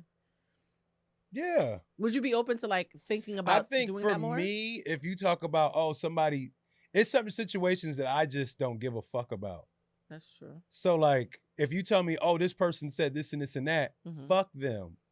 You do say that. Like, I'm not going to sit there and hold space for you to feel about, which probably is wrong, but I'm just like, no, fuck them. You can don't do have both, to though. care about them. You could do both. Yeah. You could do both. Not saying I probably should, but when it comes to certain things, it's like, nah, man, because they're lame. You shouldn't even spend time dwelling on how lame this person is, because people do lame shit. But when somebody does lame shit and it hurts your feelings and it triggers you, you actually do need to spend time about why you were triggered, though. No, you should. It's just when you come to me about it, I'm going to take your side and go, fuck them. No, you should. I'm going to do both. I'm gonna be like, so if you came to me and said somebody was talking to me crazy and I was like, did it bother you? You'd be like, yeah. I'm like, well, let's pause. There's 2 things that happened. Fuck them. So I agree with you. But why did it bother you? Because both things to me are very important. Like they're equally important to me. I get it. Yeah, they're equally important. I'm just the guy you call when you want to punch him in the face. Wait a minute. So Damage is a goon, guys. Damage is a goon. I am not a goon. Punch him in the face? That's some goon behavior. I'm just got problems. Okay, what? This is where my dyslexia kicking. I got to remix this. I love how transparent you are about that. But people need to hear that. What's one seemingly toxic trait that you actually find attractive in the people you date? Oh, it just got spicy, guys. What's one seemingly toxic trait that you find attractive? Everybody else thinks it's toxic, but you bout it. I have a list. So all right, go. You could go. You might inspire me. No. Toxic. Kara, I need you not to judge me. Seemingly toxic trait. I'm about to say something real Taurus. This is about to be very Taurus. I don't mind someone who's slightly possessive. I don't mind it. I agree with that. I knew you was going to inspire that. Yeah, I don't mind it. I don't like why. Like you should care. So yeah, Yeah. I don't mind possessiveness at all. Possess me. Wait, what? Possess me. What's yours, damage? Possess me. Are you saying a ditto? Yes, I like that one. Okay. What else is a toxic trait? No, Oh, I'm no, trying that's- to think of another one. What's another one? I don't mind somebody who's possessive. If you're too detached, I I'm do gonna like find somebody else. like a little feisty. What's a little feisty? Like not a pushover. Oh yeah. Because I could be like, sometimes I can come off like a bully. And if you don't have like a little comeback, then it's like, like when you got a little zest, Yeah, that's true. just a little bit. I like that. You know what though? I have the ability to later know I was wrong and be like, oh shit, I should probably go apologize to somebody. Like I do that. Like I always take inventory. So there was a time where I was drunk out of my mind, y'all. I don't know where we were, but I was drunk. And I have this thing where I'm drunk, I point. Oh, yeah. Yes, you do. I'm like, what's that over there? Like, stop pointing. And it was a moment where I was drunk and I was like, Abdul, what's she doing over there? You were like, stop pointing. I was like, don't be telling me what to do. I hate a pointer, yo. But I only do Don't when be I'm pointing drunk. at people. But the next morning, I was like, did I throw a tantrum with like a child? Like, yeah, I was being a child that night. I was, don't be telling me what to do, The cops, sir. but now look at her, yo. Because if I catch somebody pointing at me, You fighting? You I'm such a not- goon. it's not a goon. Let's toast to the East Coast. I feel like our East Coast behavior is coming out. Let's start. Can you imagine you out somebody pointing at you? Like, what the fuck are you pointing at? Why are you pointing at me? Since we talk about toxic traits, I just shared mine. One of my toxic traits is when I get drunk, remember we talked about how I never have to worry about being excited in a relationship because I'm always excited. I really am. Like, the pointing is just excited. Like, oh, what's that? I understand that once you hit 30, it's not cute no more. What is a toxic thing or something that is just, you know damn well you shouldn't be doing that. You're grown at your big age. I shouldn't be pointing at my big age when I'm drunk. What's yours? Casual shoplifting. Okay. Why'd you get so quiet? I'm so sorry. That's one. What the fuck is casual shoplifting? You know how you go to Target, man? You take a bonus. You never took a bonus at Target or Walmart? I am not going to be incriminating myself on camera. Hi, You asked the question. I'm an emotional intelligence coach. I will say I was too good at shoplifting when I was younger. So I justified it, right? So Sure, younger. No, I had this thing when I was 15, my mother couldn't afford clothes, back to school clothes. And you know when you're the poor kid and everybody has fresh gear and you don't. So what I would do is I would go to the store and switch my outfits. I would leave my old jeans behind as a swap and wear their jeans. And to me, I wasn't shoplifting. I was just switching. I got arrested. So that's when I realized I could never do it because I got bold. I started like leaving whole outfits out. And people were like, you look like the mannequin. And that's when the cops pulled me aside and I never shoplifted again. But nah. Yeah, casual shoplifting. That's a big one. Oh, you have to answer this one. If you had to cook your boo a meal to make them feel loved, what would it be? And the answer can't be whatever their favorite meal is. Or anything else that puts the choice on them. Probably breakfast. Oh, yeah. There'll be a breakfast meal like, some type of French toast, eggs, sausage. Is that true that if a hash man makes you browns. breakfast, it means they enjoyed the sex? Or does it just mean they're polite? Or he's old. What? An old man in there making you breakfast. Some hash browns. Or he's old. If he's not old. Because if he's going to eat, he's probably going to make sure you eat. You know what it is? A lot of us in my age group, we grew up watching Love Jones. Still my favorite movie of all time. And the infamous scene is after they had that sex the first night, she knew that he liked her when she woke up and he was making her an omelet. So I think there's a whole group of us that think of Darius Lovehall making a breakfast omelet. He might have just been hungry. Y'all, we played ourselves. Told you old. Not old. You just called me old to my face. Love Jones? Yes, that came out in 97. I was 7. I was not 7. I was not 7. This is a long one. Oh, come on. Hold on.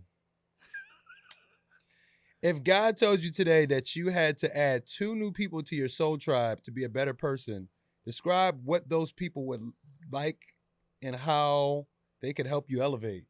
This is long. So if you had to add 2 people to your soul tribe, who would they be and why? Add 2 people? Mm-hmm. Like random people? No, not random. Like, what do you think's missing from your life? See, this is easy for you. Go. Oh. You look how you was able to explain that. I don't know. Like 2 people to add to my soul chart. My husband and my baby. Because God knows how many eggs I got left. That's my answer. You probably got eggs left, girl. No, I know I do. Describe those 2 people and how would they. So, okay. Oh, I would want a wife. That's one. What's I the think second? I'm a partnership kind of person. What's the second one? If If not a baby, a manager or a father figure. I never had that. Do you know I had a dream about that for you? Like I was like, You had a dream I had a father figure? Yeah. That's amazing. We'll discuss that. That's so weird. That is dope. I've been having I've been having those weird prophetic dreams. What's the biggest misconception about you? And why do you think that narrative exists? Child, I done fought a couple bitches with this one. Go ahead. That I'm arrogant by the literal sense. I had to look up what arrogant meant the other day. Don't try to quote me on it. I'm not arrogant at all. That I'm. What would you call yourself in lieu of arrogant? So if you're not arrogant, what are you? I just got I can have a what is it? I'm so good. These words. I gotta get better with words, y'all. Cause arrogant is like self. Like, oh, I'm all about me. I'm not about. I didn't give a fuck about me. But I am. You're not arrogant, but you are prideful. I do have a sense of pride about myself. That's it. Yeah. But it's not like, oh, it's all about me. But I have a sense of pride about myself. But people that don't know me, that don't even speak to me, will go, oh, he's arrogant or conceited. I don't think that's what the people say that speak to me. Right. Definitely arrogant, though. I used to get that a lot. So that's the biggest misconception about you, is that you're arrogant. Why do you think that is? Just how I carry myself. Just moving around, just confident in the little shit I do. And also being to myself. And it's like, oh, and I'm very awkward. So if you speak to me and I just don't know how to speak back, it's like, oh, he just thinks he's trying to. He thinks he's God's gift. Yeah. And you're just like, I just know what I'm to say. Just weird. Oh God, I think my list is fucking long. I'll pick like shit. That's why I tell people all the time, the reason why I hate to assume is because most of the assumptions about me are so wrong that I'm like if y'all are this wrong about me and convinced, I'm scared to assume about anybody else. I think the biggest one is that I'm a know-it-all when I literally spend most of my day asking questions, not answering them. So that's backwards. I'm a ask it all, not a know it all. That I'm faking it. No, I really do like myself as much as I say I do. I actually dated somebody one time. 6 months in, he was like, "You really do fuck with you, huh?" Like, I was like, "Excuse me?" He was like, "When we first met, I thought it was like a front, but like," I was like, "Yeah." So I think that because people are so used to faking their confidence, a lot of people have a hard time believing that you're not faking it, that you just really fuck with you. And so that's a big one for me. And when I meet women who think we're gonna bond over that, I was like, I would no, sis, I can't relate. It's actually caused me problems with making female friendships. I think women are taught to socialize over wounds, and I don't have as many as people think I should have. And also that I'm an alpha.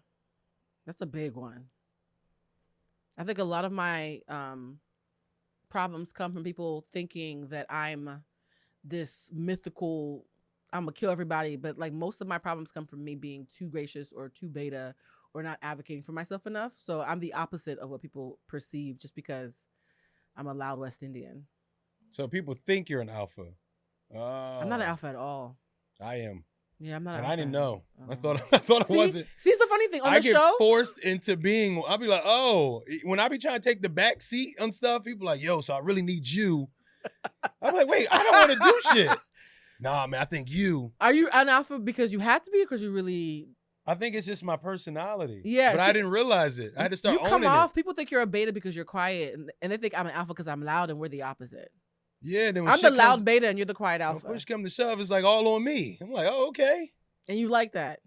No, it's just what it is. It's like, I'm like, oh, I get why now. It took me a long time to understand that. It took me a long time. I hate being, the only place that I can be the alpha and not hate it is like in business. If I'm like running something, it's my literal job to be in charge. But even then, I'm constantly looking to like empower people who are working for me so that they feel like they're the alpha underneath me. You know what I mean? Like I'm always trying to give it away in some way. I don't want to be the alpha like me ever. either, but it just happens. Like I said, when I was in the dorm, I led the dorm. We was the immaculate dorm. I was student body president. I just started looking back at things like, oh shit, I actually was leading things, and I don't even try. It just happens. We only have a few more damage. You're very good at being bossy, so it clearly has Yeah. baked into your bone marrow. What's your biggest superpower as a friend? Oh, that's a good one. I feel like I am good at uplifting sometimes. Wait, no, superpowers are not. I feel like when my friends are going through stuff and they call me, yeah. I feel like they feel better afterwards because they just Yeah. need to hear that they're dope sometimes. So you're like and Tony Robbins, you're a motivational But no, speaker? I authentically think they're dope because it's one thing you just saying a bunch of dumb shit. Like, I think my friends are dope. So pause. We've just broken it because you might be the first Libra because I have some trauma around Libras. Most Libras get a bad rap for being fake when they say nice things. So you're saying that if you say something nice, you actually mean it? Yeah, because I won't say anything nice. Yeah, that's your Sag coming through because Yeah, I'll just say Libras what have a it rep is. for being fake nice. It's like the biggest rap against you guys that you're fake nice. Is it? Yeah. I don't know any fake nice Libras. I know Oh Libras God, have you are met? straight shooters. I was gonna name a lot of celebrities, but I don't want to get in trouble. Yeah. No. This is the thing. A Libra. Most Libras I know are straight No, fucking shooters. Libras have two extremes. They'll be judgmental. That you guys are known for being judgmental. That's me. Um, It's my love language. and the closer you are to, I hate that for you. The closer you are I to love them, it. the closer you are to them, because there's no love and judgment. The closer you are to them, the more blunt they are. So if you're a family member of them, they're blunt as fuck. But then they'll like go to a stranger and be like, "Hi," and they're like, "I can't stand that bitch."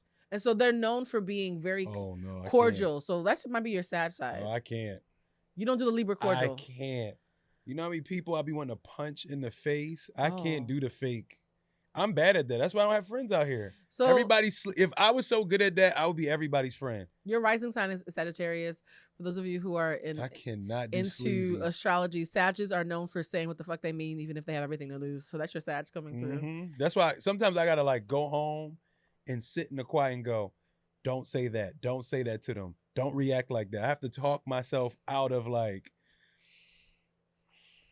I'm the same way, actually. no, I can't. Yeah, I actually am very blunt. So that was your superpower. Oh, what's mine?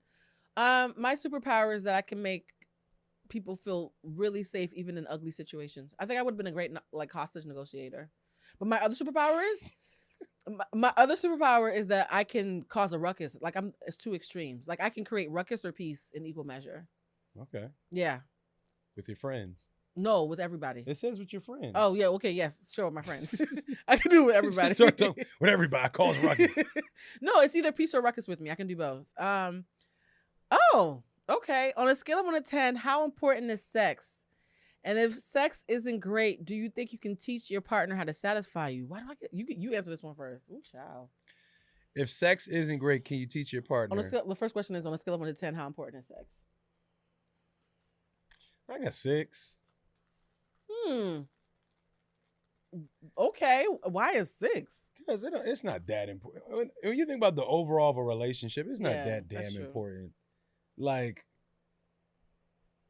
because sex is only what 15 minutes if on a good day, 30 minutes if you have a few sessions, or you can have one long session, but it's like only 30 minutes of, No, that's a lot. Yeah, you know what I'm saying? Or, you know, if you feel ambitious with a lot of foreplay, an I hour, was hour about and to a half. say foreplay takes a long time though. But regardless, let's go an hour and a half. That's only an hour and a half out of the whole experience. But the endorphins follow you all day long. Not for guys, not like that. Oh yeah, I forgot y'all lose your. So superpowers. like the peace of mind matters, the nurturing matters, the maturity matters, the education. Like it's so many things that matter.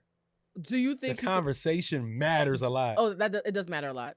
I've had people talk themselves out of my bedroom. Like literally, I left the house clear that we were gonna do it, and halfway through a conversation, I was like, "I'm never seeing you naked." Like people have talked me out of sex so many times. Yeah, like so. Oh my god. I can't. It's like a 6. Do you think you can teach somebody if you're not naturally compatible? No, What do you mean? no, I don't think you can. I am stunned you took that stance. Really? No, I don't think so. Either you got it or you don't. But not everybody's You the can same. get better, but you're not. I can't. No, Oh, I've tried. I disagree. No. I heartily disagree with that. no, I haven't been able to. No. I have. No, I completely disagree. There's a couple of relationships that were amazing that if I had used how they showed up naturally in sex, we wouldn't have lasted as long as we did. So you're just going to have bad sex with somebody because they have good conversation? Look, I can't the teach you how to arch. Like I can't. It's some things you got to learn on your own. You got to go on a quest. You gotta go on your own sexual No, quest. but it's not about. But that's the thing, though. Maybe because I'm pansexual. Sometimes it's not about them not knowing how to do things. It's not them not knowing how to do what you like. Because for me, I've dated men, women, gay, straight, bi, whatever, and there's some things that I've done with certain people that they love, and then I do with somebody else like that doesn't do anything for me. And so that's about the person. That's not about them knowing sex. I have a couple of exes that I had to teach what I liked. No. So I if you just disagree. so if you're naturally not good at something with the person that you're dating, and she tries to give you a critique, you would think that was a waste of her time trying to teach you what she likes. No, I think I could be taught. Those are conflicting. So you say you can be taught, but they can't? Most of the times, yeah. I've tried. Wait, I've tried. Wait. Mhm. We hit some gristle. You think that you can be taught, but you don't think a woman can be taught. I didn't say I think a woman. I don't think I could teach it. You said, could you teach? Oh, so you think you? That's why I said you have to go on your own quest. Because you're not equipped to teach. It's like it just don't. Like it don't translate. I didn't say no one can learn. Like they can't learn. I'm just not a good teacher, I guess. What are you saying? Don't do that. Like, cause like, what am I supposed? Like, cause here's the thing. If I try to teach you and then you still don't get it right, then you're gonna feel bad. Not everybody feels bad. Well, you keep speaking for yourself. I'm No, speaking from experience. So am I. If I go, okay, teach me how to do this, and I'm like, you're like, am I doing it? Nah. No. So Abdul, let's take that away. We're both equals. Nah. We're both speaking from experience. We're both equals in this. Like we both have a varied experiences. So I don't want to make it seem like you're speaking unilaterally and I'm speaking just for myself. But I will say this though, I've had varied experiences where I've been able to teach somebody who was a little bit stubborn, and it took a while, but I made them feel so safe about it they kept going. So do you think maybe that when they say I suck at it and they cry, you just be like, well, you kind of do? No, I don't do that. And I think that's what makes it worse. When you don't tell them they suck that bad. And It's like, is it better? It's like, you try to give them like a. Oh, that's condescending. Like, no, you just be trying to keep the spirits high. Like, you're doing it. Okay, so you see what I'm saying? Like, either way, I think sometimes with women, there is a lot of pride in that. And it's already you being very vulnerable trying to learn something. So, like, if you're not getting it. So you're thinking a woman who has pride. First of all, we all have pride, but that's a prideful thing. Not. I would say this: we're all different, but we all have pride in different things. Not everybody has pride around sex. Some people are like, "Just tell me what the fuck you want. Let's go." That's me. Yeah. So you're saying that That's me. The women that you've been with have been prideful, and so it felt like a bit of a chink in their armor. That it felt like a failure to them. So because like, all right, they're open enough to try to learn, and when they're learning, you don't always learn things on the first lesson. See, that's my experience with men. So here's the thing. I've had sex with men and women. The women that I've dated who didn't naturally know what I liked, we were laughing and figuring it out, and it was kiki. It was fun. The men, a couple of times I was like, am I gonna get smacked? Like, the men were prideful. Mm-hmm. Like, you don't think I know how to use my dick? I've had my dick my whole life. Somebody said that to me one time. I've had my dick my whole life. Like a slave? I was like, okay, bruh. But you poked my belly button, though. So you still need help. And so I once was dating a guy, and he tried to go down on me. And I didn't know what he was doing. Now, that's when you really need to listen. And so, and the thing is, I'm so affirming. I'm like, I always say this, not to toot my own horn. If I'm not affirming enough, you just are just fragile. And so I said something really cute, and I was like, no, not like that. He popped up. He was like, so look. And I was like, I was like, wait, what? Okay. He was like, the first woman I ever went down on, she put her hand on my forehead and pushed it away and told me I sucked. Is that what's about to happen? I said, no. What the hell? You know that meme of the lady in the blanket while somebody's yelling at her? I was like, no. He's like, all right, then, so let me do what I do. And I was like, okay. And it was like a no, we could not have conversation. He's a grown man. He'll figure it out. It was the worst sex of my life. I loved him though. I stayed for a year and a half. It was the worst sex of my life. And one night, he was sleeping and he woke up to me using a vibrator, and he started screaming. He's like, "If I can't satisfy you, then why are we together?" That would piss me off too. But you won't. If he won't Don't let me vibrate while I'm asleep. But if he won't let me give him direction, what are my options? Think about that. Go in the bathroom or something. Don't do it while I'm right there. The bed is more comfortable than the bathroom. So basically, if you woke up in the middle of the night and the guy was like just handling himself, how would you feel? That'd be the beginning of a movie. That wouldn't. Yeah, this is not where my pride shows up. Sex is not where my pride shows up. I think part of being pansexual and also being a former member of the kink community, I've gotten some DMs. For those of you who are asking, I'm no longer a member of the kink community. Please do not send me inquiries. There's so many communities. I can't keep up. Kink is all like it's I not, know, it's but not, I'm not part of the kink community. Neither am I. So I keep on saying kink, and I need y'all to know I no longer do kink. But I think part of being part of that community is everybody has different kink, different things that they're into. So you can't have an ego, you can't have pride because you don't know what the fuck you're about to walk into. And so I think because I did that in my 20s, I've never had pride around sex because it's usually like a grab bag. It's like a like you don't know if you're gonna get a straight couple, like a gay person, like you never know what you're gonna get, so you can't have pride.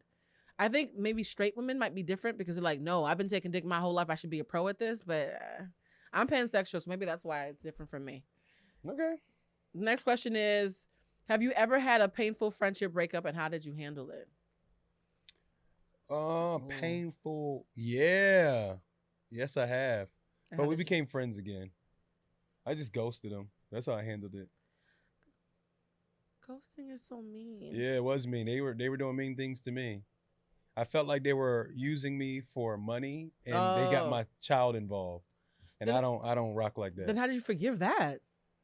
Growth, just, over time, just being open to seeing where the friendship could go, recognizing maybe they were in a tough spot and understanding they're just a selfish person overall. Do you think that forgiveness means access? Because I don't. I think you can forgive and still stay across the street. Yeah, I definitely forgave them. That's what it was. But does it mean access though? When you forgive Yeah, somebody, because I had to. When I looked away from it, I still didn't like what they did. They don't get a pass for that. But they were, I guess, in such duress, and that's what they felt like they had to do. I wouldn't do it. But I'm like, look, you're not me, and I'm not you. So it was like, okay, and it was years later. And we had mutual friends. It was like, y'all should just try. And I was like, all right. every time I've ever taken somebody back, I've always regretted it. So for me, I can forgive you. I have no problem doing that. But you having access to me, probably not. We can stay gone. On average, how long do you usually wait before having sex in a relationship? And what's the longest you would wait to sleep with a new boo before it became an issue? On average, how long do you usually wait? On average,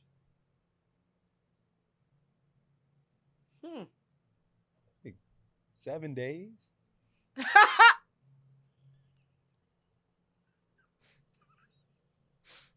You said a week. On average. Okay. And what was the second part of the question? Maybe a week and a half, because some people you get. Ooh, an extra 3 days. Then what was the next one? And what's the longest you would wait to sleep with a new boo before it became an issue? Maybe like 2 months. That'd probably be like, all right. I don't ever go into it like thinking about the sex. Well, you only have to wait a week, so you ain't got to think about it. It's gonna happen by the end of the week. Yeah. If it's only a week. That's on average. It's not always a week. Sometimes it's like 2 weeks. Yeah, an average is not a week for me. I realized that for me, it's either the first date or a month. I don't know why. It's either the first date or a month. I've waited a month before. Yeah. It's either going to happen the first date or for whatever reason, because people don't realize I have a shy streak, so it's either going to happen immediately or it's going to take a month for me to warm back up. I don't even know if I would call it waiting, because I'm not anticipating it. Yeah. It's not like I'm like, yo, when is it going to happen? It's like, I kind of just go with I enjoy the conversation more. That's more important to me. When's the longest I would wait? I think I waited 2 months once, but it was long distance. Yeah, I think 2 months is okay. Oh, wild card. Oh, these are the last the end of one. This is the end. On a scale of 1 to 10, how good are you admitting you're wrong in general? On a scale of 1 to 10, how good are you admitting you're wrong to your partner? In general, with the general public, who doesn't often do their research, and it takes me 30 seconds to debunk them, like a 4. With a partner, like a 9. Admitting I'm wrong to people. In general, and then your partner. So to general people tend to have like cookie cutter things that they say to everybody, like a gotcha. And those gotchas are usually lazy and they're easy for me to debunk. So to strangers, it's like a 4 because they're lazy. But to my partner, like a 9. Admitting that you're wrong about anything? Yeah, I can do this. I admit that I'm wrong super questions. fast in relationships. I'm like, my bad. Yeah, well, relationships. I think I'm like you. I wanna know what I'm doing wrong. You're like, what did I do? Tell me. I'm like, oh shit, Yeah. because I know, like when you know yourself, you know how Right. you can come off. Like when you truly know yourself, you be like. Sometimes I go like, was I an asshole yesterday? Yeah, you were kind of me. I'm like, yo, my bad. Like I don't mean it. Like sometimes that's just how I am. But other people.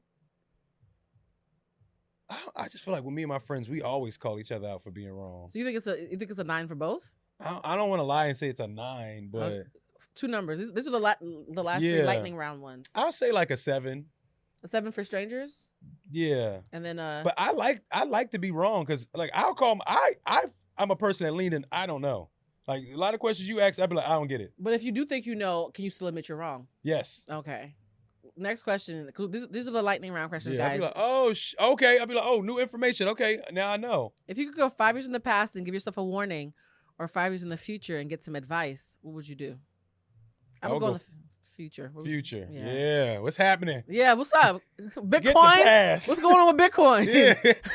What's that one? Give me one lottery number, baby. Please, can you imagine? Why the fuck would I go to the past? It already happened. All right, wild card. Last 2 ones. It's exactly 2 years from today. Actually, no, we're gonna save this for last because that's a little deep.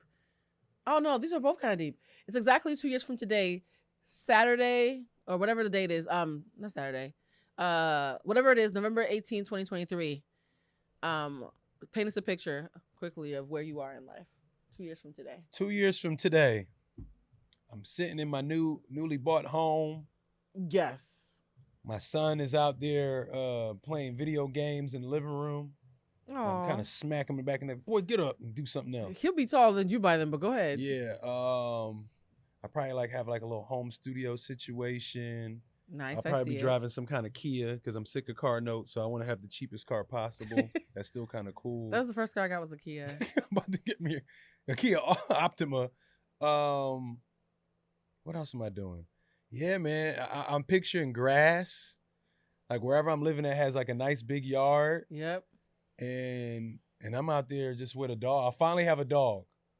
I think you were allergic to a dog. I am, but my son loves dogs, so I'm gonna have to get one. Because I kept on telling you I want a dog. You were like, don't get dogs. No, you don't get a dog. What? We're going to talk about that a whole different episode. Nope. 5 years from now, married, baby, book deal, Damn. house. Okay. Yeah. Mine is pretty simple. At your... What? Married, baby, book deal, house. At your best, who are you? At my best? Mm-hmm. Man, I'm a little bit of Will Smith mixed with Tupac.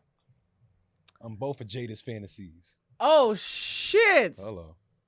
Okay. I always say that I'm a little bit of Oprah mixed with Rihanna. So that's hilarious. We're both kind of accurate, actually. Before we go, we're wrapping up, but you have an exciting new project happening with Beyonce's mother, the illustrious Tina Knowles. Do you want to tell us a little bit about that? Because I'm actually excited about this. Yes, and I can only tell a little because I don't think they officially put anything out there yet. Okay. But it's a docu-series about exposing and kind of breaking down the stereotypes of black men, that black men are all criminals, black men aren't good fathers.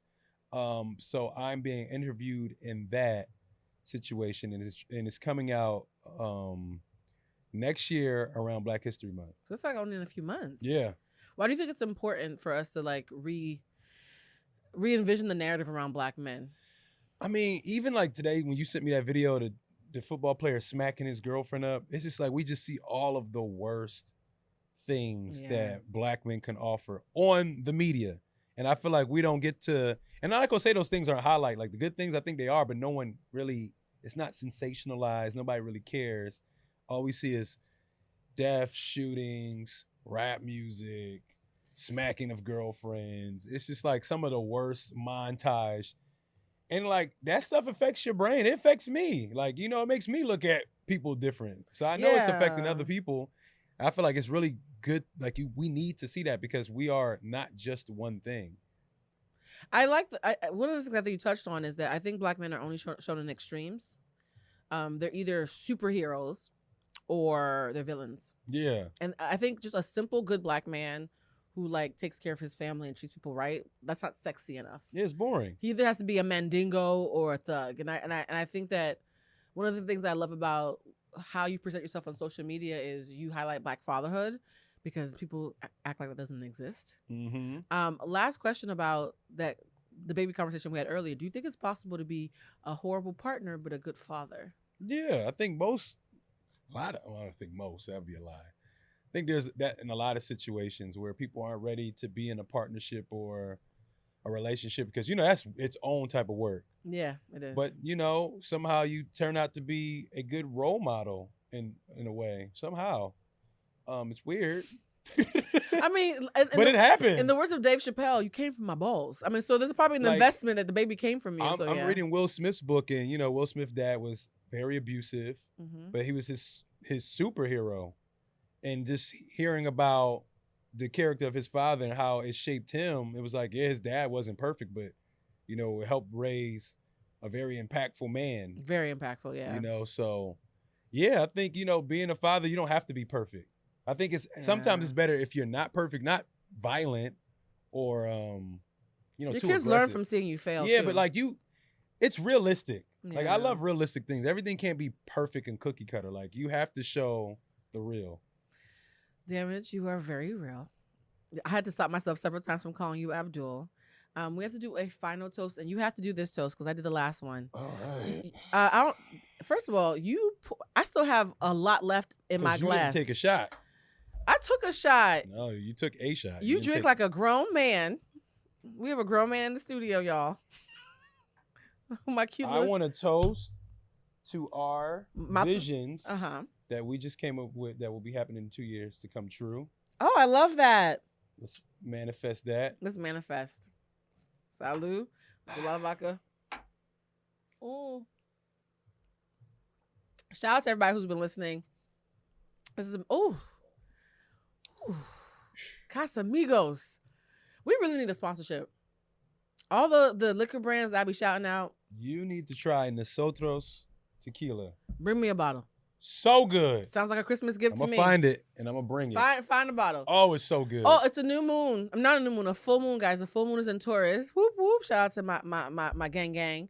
And full moons are always a time for you to be letting things go. What's one thing you want to let go during this full moon? That's a good question because I feel like I've been letting a lot of things go already. I want to let go anger. I don't feel like I'm an angry person, but the little bit I have left, I want to let it fully go. I used to be much angrier. A little bit of anger is actually good though. So you might want to. I think I have bacteria. Enough. I think I can let some more go. Okay, but you still have a little bit to keep you. Yeah, but a little bit of anger is like good bacteria. Like when you ever do antibiotics, antibiotics, you don't want to give it all the bacteria. There's some good bacteria. Yeah, a little bit of anger is good. Yeah, it's a lot. I gotta. You got more than a little. Yeah. I need to let go of my willingness to make excuses for stinginess. I'm letting go of all stinginess, and not just in this full moon, but just in 2022. Stingy friends, stingy efforts, stingy relationships, because I'm not a bitter person. Like I wake up every morning hopeful that the universe is going to show up for me. And I feel like I'm at a space where I deserve the abundance that I give. So I'm letting go of anything stingy.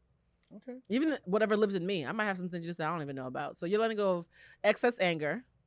And I'm letting go of allowing stinginess around me. That's right. Salud. We love you guys. Happy Thanksgiving. Please hold on to your family's tight. We hope we've kept you entertained while you were heating up a TV dinner or eating turkey with your family. And we will see you guys next time. Bye.